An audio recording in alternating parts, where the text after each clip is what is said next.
I'll give you an overview of what brought us here today. At 03:38, early morning hours of Monday, the Tulare County Sheriff's Office was dispatched to a home in the 6800 block of Harvest Road in Goshen. Multiple shots had been fired. I had mentioned before that people reporting the shots fired believed that there was an active shooter in progress. Deputies arrived on the scene exactly 7 minutes later. When they arrived, deputies immediately noticed two victims dead in the street. It was later learned that the 911 call actually came from a surviving victim of this shooting. They had not received any injuries from a shooting. They were hiding. Deputies then found a third shooting victim in the doorway of the home. As deputies searched the area, they found multiple victims in the same area at the scene on the property. There were victims both inside the home and outside of the home. We're able to identify those victims today and provide those to you. Many of you have already discovered who they are through social media. I would caution you, please don't be listening to factual information from social media. That is not where you will find your facts. I will keep you informed. I will make sure that you have what we have as we are able to release it to you for the integrity of the case. If you have questions, please reach out to our media services here at the Sheriff's Office. What we're able to give you, we will. One of the victims, when deputies arrived, was still alive. He immediately began CPR.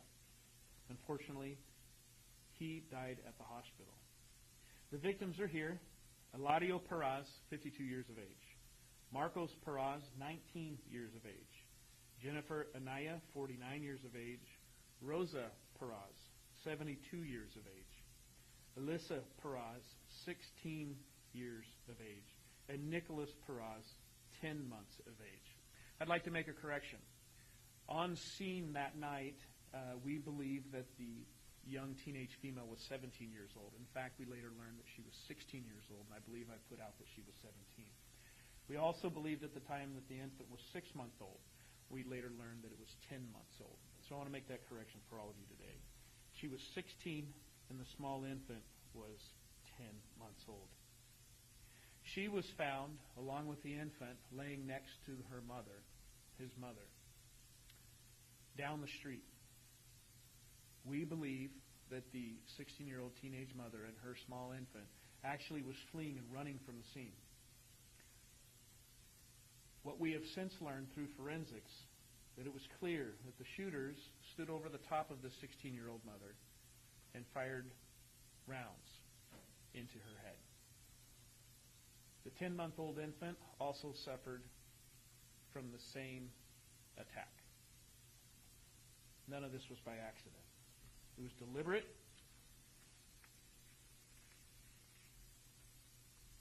Intentional, and horrific. I will tell you this. We do know of 3 surviving victims from this, what we're describing as a massacre. 3.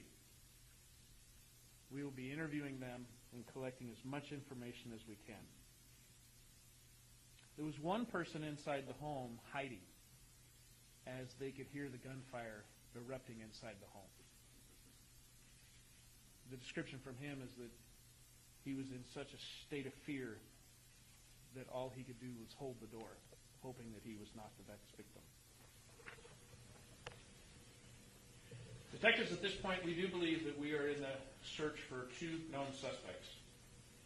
Potentially a third in an escape vehicle, but we don't know that to be true. This is going off a hypothesis from law enforcement. But we do know that, in fact, we have 2 suspects.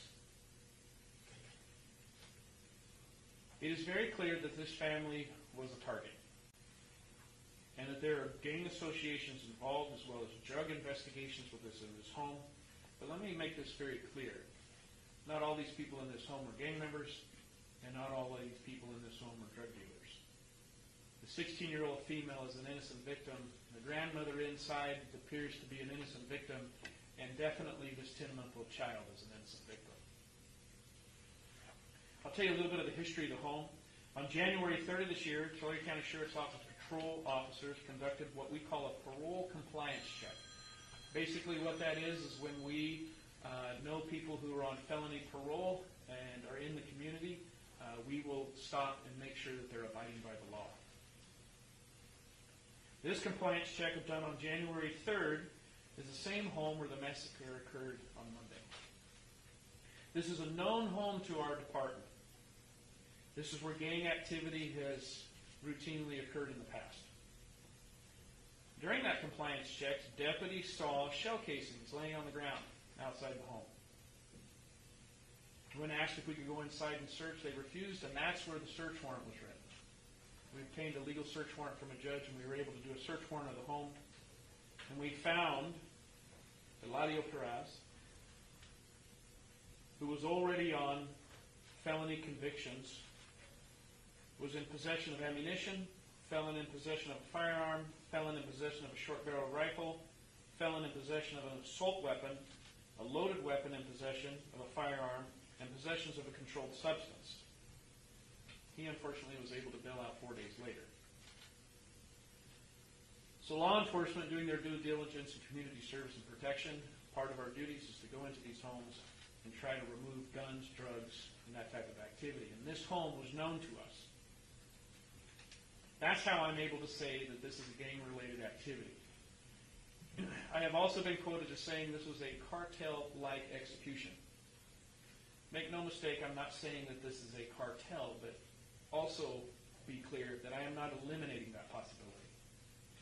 These people were clearly shot in the head, and they were also shot in places that the shooter would know that quick death would occur. This is also similar to high-ranking gang affiliations in the style of execution that they commit. So we don't know if it is a gang-affiliated shooting, a cartel affiliation, or if the two are combined. But what we can tell you is the manner in which this has occurred is definitely one of the two, if not combined. As the investigation unravels and we're able to confirm one or the other, you will be the first to know. Detectives, as far as man hours, detectives have been working 24 hours a day. And when I say that, I don't mean they go home at midnight and get back up again at 7 in the morning. We have investigators working literally 24 hours a day. With forensic analysis and the collection of forensics, we have our crime lab, digital forensics, our coroner's office, and property and evidence. There has literally at this point been hundreds of items of evidence collected. And we expect more items of evidence to be collected. As of this press conference, detectives are still canvassing the area, looking for surveillance videos, asking for the public's help. And so here today, within this conference, I'm also asking for the public's help. Anyone in that area, if you have a business, it is an industrial area very nearby in the Goshen area, there are residences with ring cameras, there are video all over. Between the hours of 3 a.m. and 5 a.m., we're asking you to go back, take a look at your business videos. Go back and look at your home videos. Doesn't matter how far away you were from the scene. Any video evidence that you find suspicious, please contact the Tulare County Sheriff's Office. We want to look at it. Take the time to go look at your business video and your ring camera videos and report what you have and save what you have. I would also like to commend and thank the law enforcement community that has come out in support and offering assistance in this investigation. Behind me today, of which I received phone calls within hours, from the ATF, FBI, Homeland Security, DEA, Department of Justice, and the California Department of Corrections. Every one of them called within hours, offering resources and assistance. I have them with me today behind me. I have our investigators, our captains of investigations, but I also have those federal agencies. We are pulling out all stops.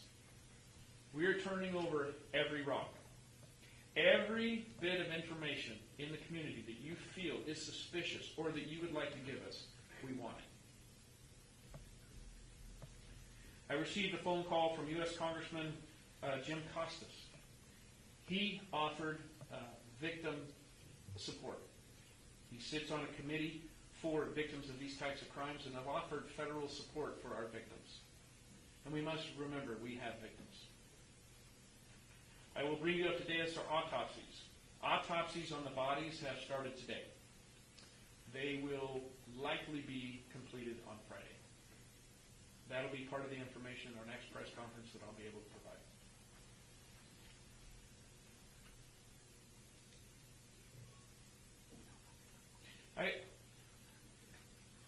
I want to introduce Joshua Jackson, Special Agent in charge with the ATF, and he will speak about our $10,000 reward that we are now offering.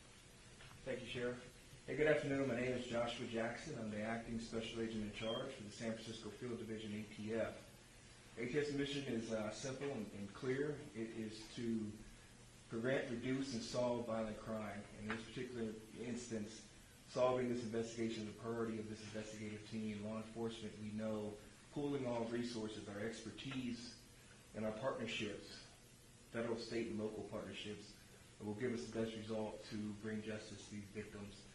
In addition to the investigative team that you guys see behind us, is we are asking, as the Sheriff mentioned, assistance from the public, and part of that is announcing this reward of up to $10,000 for information to help move this investigation forward. Please contact the local Sheriff's office here with any information that can lead the investigation further. ATF will provide all resources at our disposal to support this team and be a part of this to its conclusion. Thank you. Thank you, Joshua. Thank you, Joshua.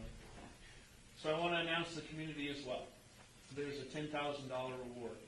We have more money coming in from groups that are offering special reward, and we anticipate that reward will go up. I want to give a note of caution as we begin to conclude and potentially open it up for questions. I know today you're wanting as much information as you possibly get. I want to reassure you that I know a lot. There's a lot I can't tell you. I can tell you that there is a great deal of amount of work that is going into the intelligence side of this investigation. I know a lot, but we do need the public's help. The public's help will help support not only theories, but the IT side, the technical side of things that we're looking at as well. So when I say that, if I don't answer your question, it's because they're watching too. When you put this information out, they want to know what we know. What I will tell them is we know a lot.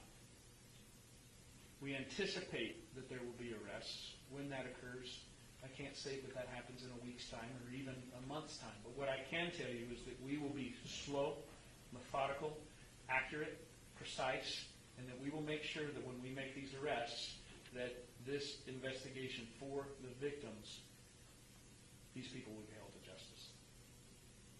So with that, I'll conclude.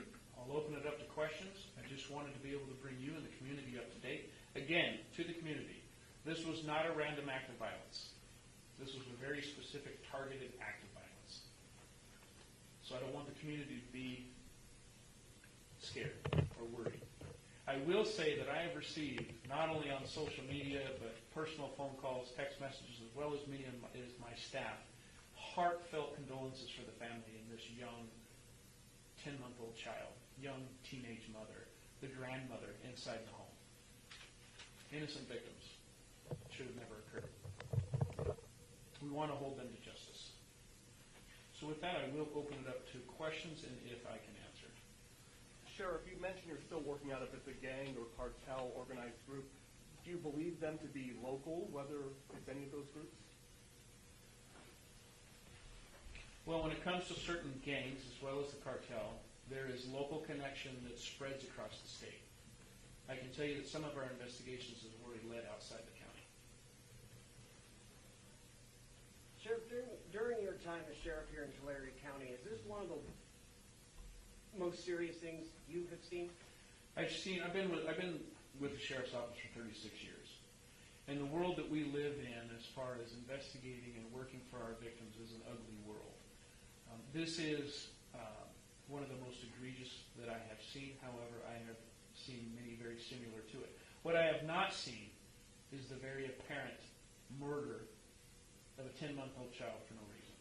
What I have not seen is the very clear assassination site to the head of a teenage mother. That I have not seen. It's egregious. Sure. Yes. So was Eladio Perez the intended person that they were after, but everyone else was an innocent victim at this point? Okay, so I know a lot, but I can't answer that question. What I want to tell you is I don't believe he was the initial intended target. Why do you think they were targeted? It's a great question, and I know the answer to it, but I can't tell you.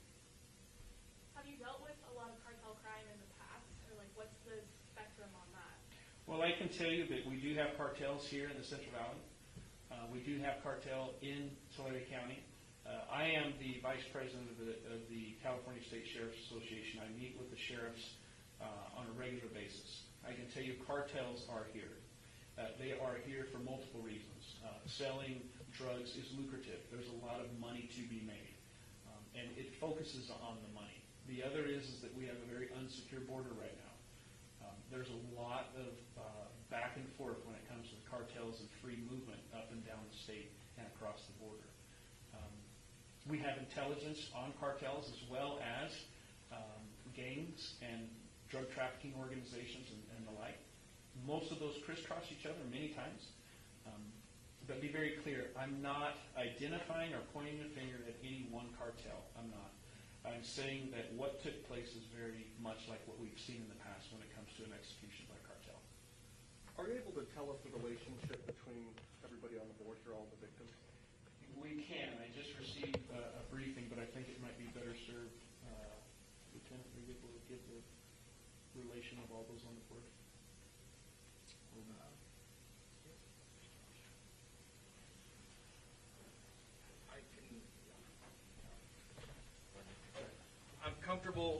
We are comfortable telling you that the victims on this board are immediate family to each other.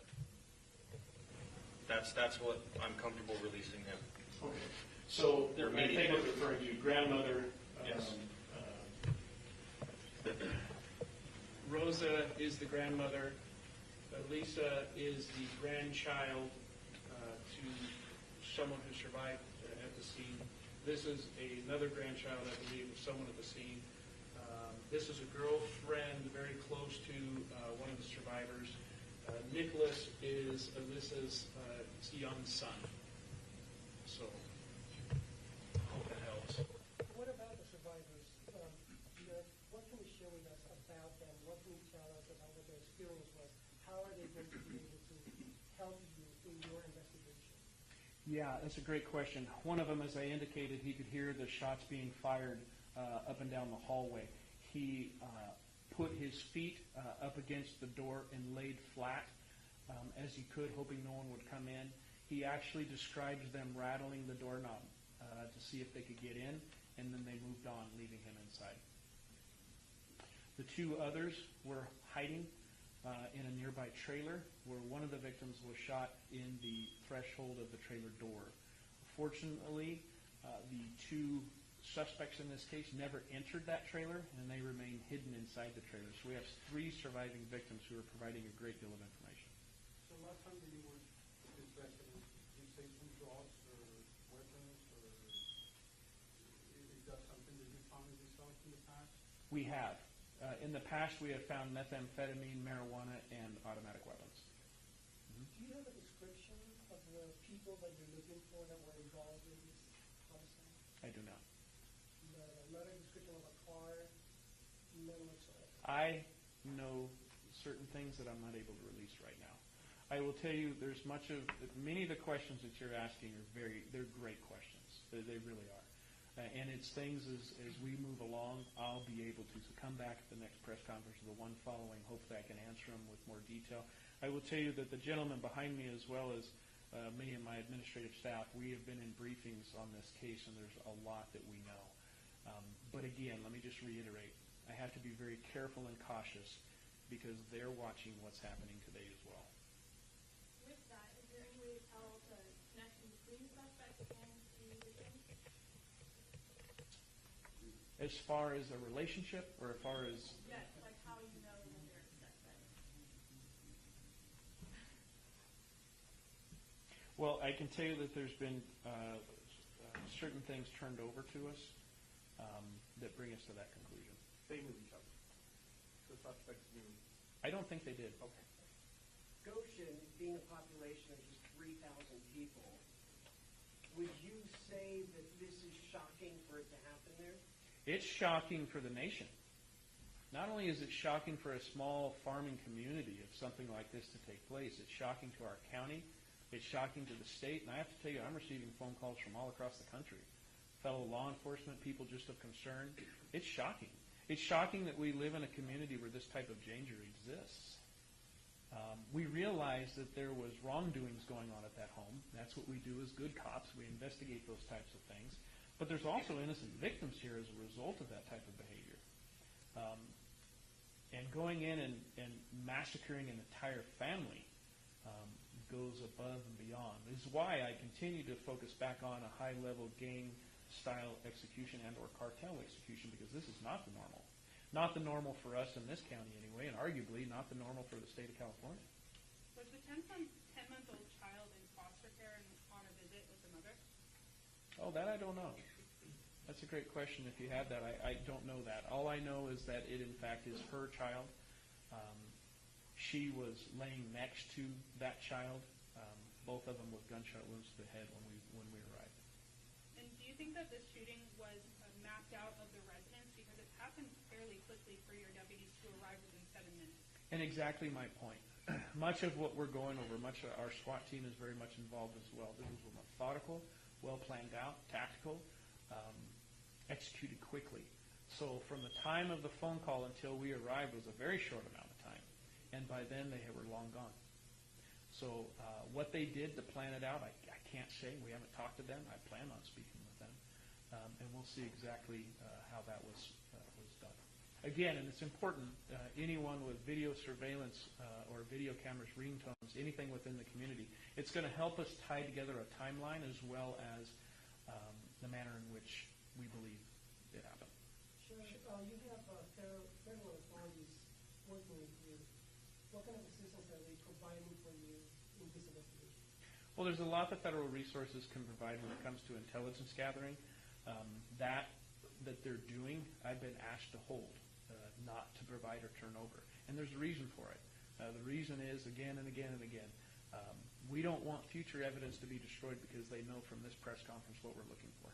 And how sure are you that you will capture the suspect in this case?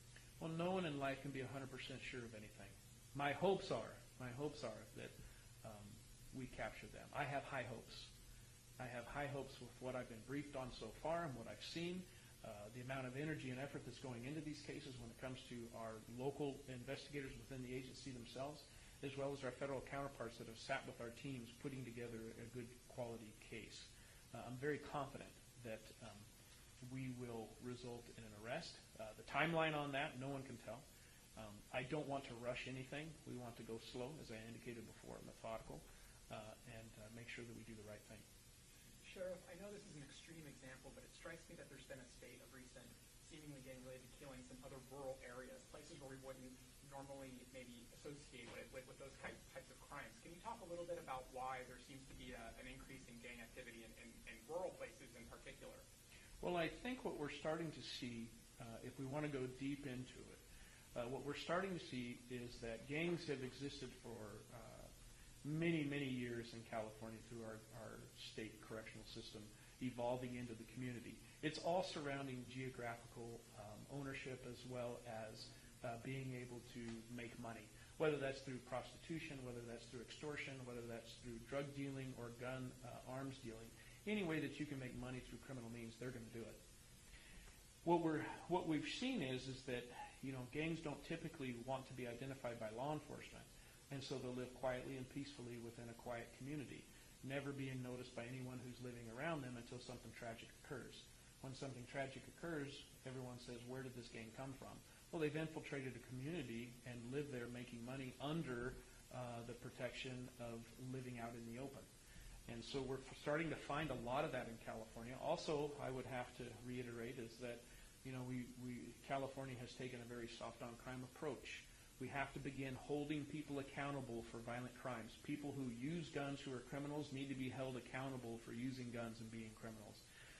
For those who are drug dealing up and down the state of California, providing narcotics to our children, providing narcotics in our communities, providing an unsafe environment for those in a community, we have to take a very strong approach when it comes to our justice program.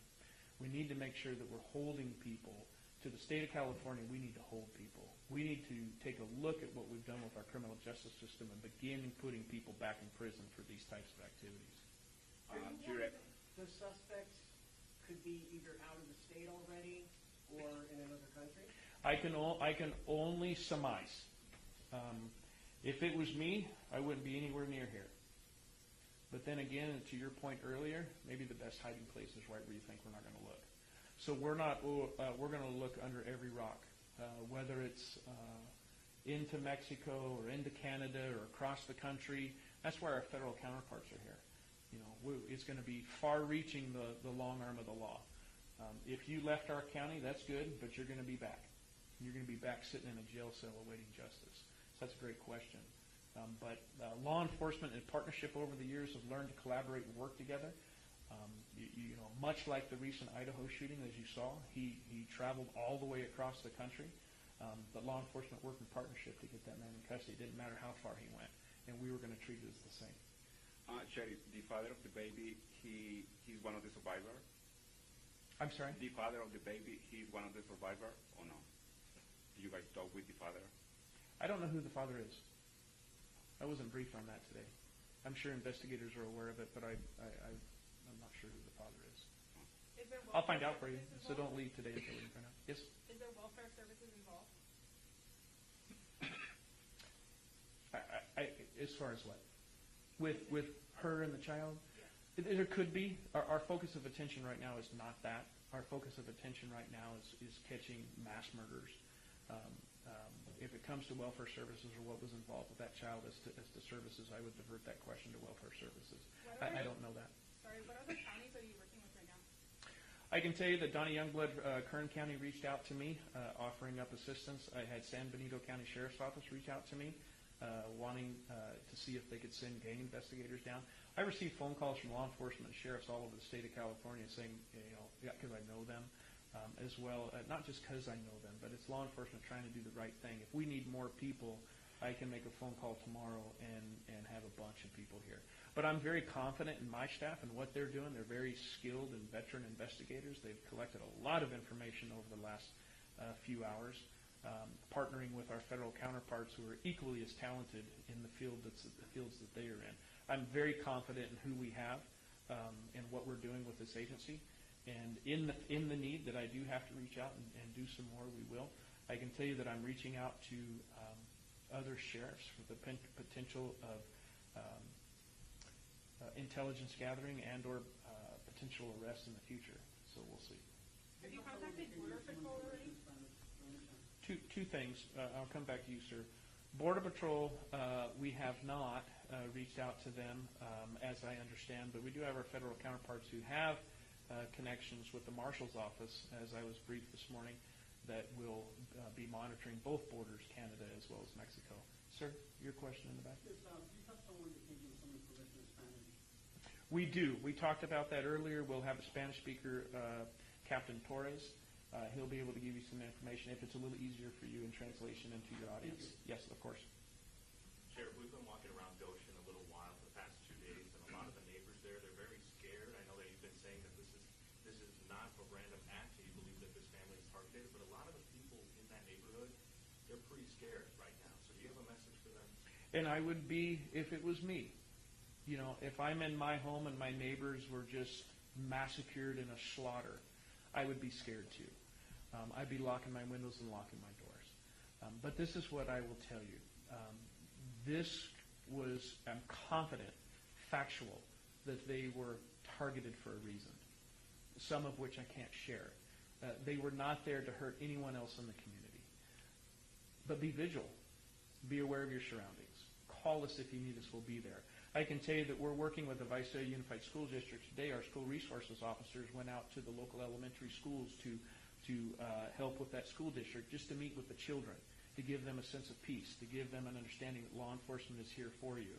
And so the superintendent of that school, Visalia Unified, reached out to me last night, and we were very happy to work in partnership with the school resource officers going out and speaking with our children. So, again, another really great question. I would say that you are going to be scared, but make sure that you understand there is resources for you. If you have something suspicious, call us. We're there. We're your law enforcement. Dial 911 if you need to. We're on our way. We are we have patrol in those areas as that's the area responsible for the sheriff's office. That's my responsibility, and we want to provide public safety. And if there was any more to it, I would let the public know. If there was a need for you to leave the area or hunker down and just sit in your living room, I would tell you. That's not the case. If it was the case where don't be out late at night, it's not the case. I can tell you factually that this was specifically targeted. What message would you have for somebody that sees this today, and maybe they have information, but they're scared? And I would say that I completely understand that.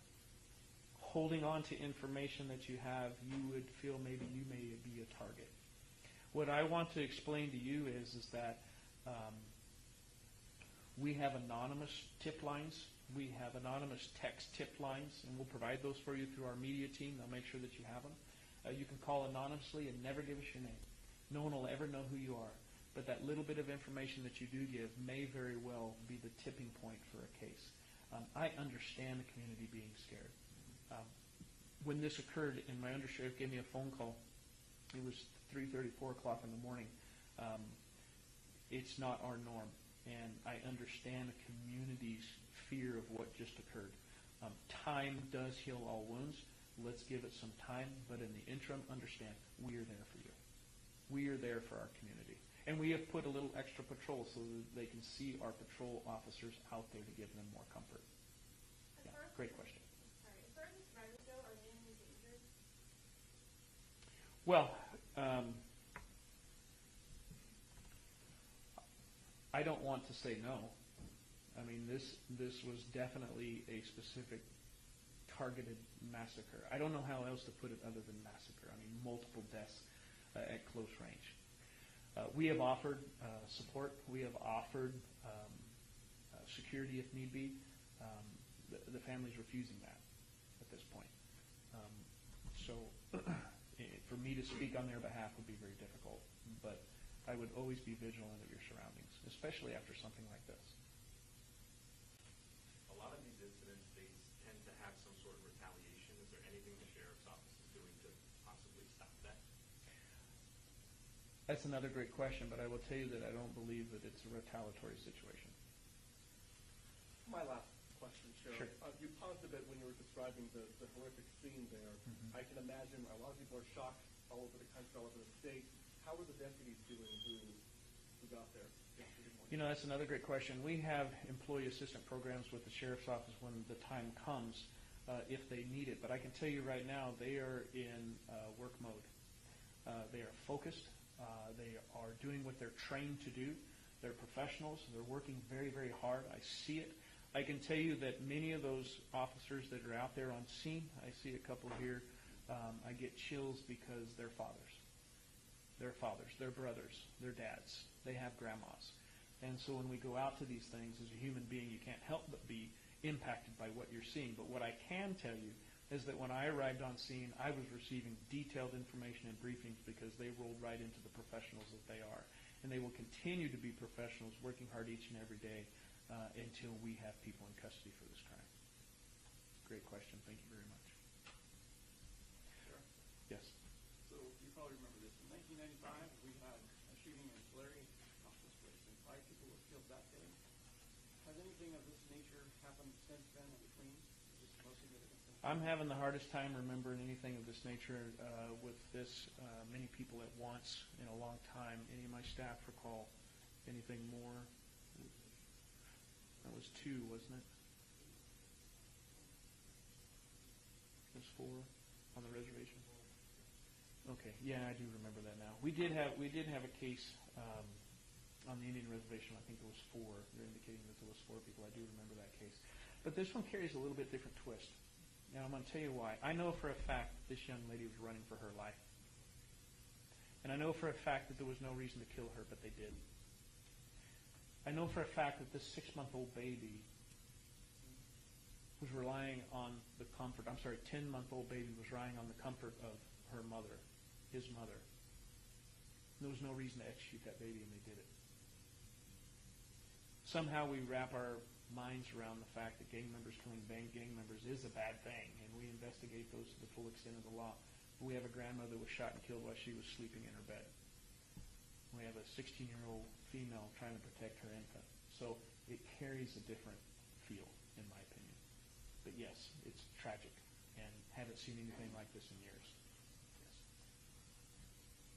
Okay, so with that, I think we'll conclude. I just wanted to bring you in here today to let you know we have rewards that we're putting out for anyone. Can you please reiterate in your broadcast as you're editing or however that you put it together that we are asking for the public's help when it comes to video and any surveillance that they may have on their buildings or on their homes between the hours of 3 a.m. and 5 a.m. or maybe even 2 a.m. and 5 a.m. that you could hang on to that and call law enforcement to come and take a look. The other thing is that we're working diligently as professionals. Our team is very good at what they do. And then finally, our federal counterparts are on board. And some of what they're doing, I'm excited to be able to come to you at a later time at a press conference to be able to reveal more. So with that, I'll go ahead and conclude. Please stay focused on this story. This young teenage mom and these victims of this crime deserve justice. So with that, I'll conclude, and thank you for your time. Thank you. Thank you. Thank you, Sheriff.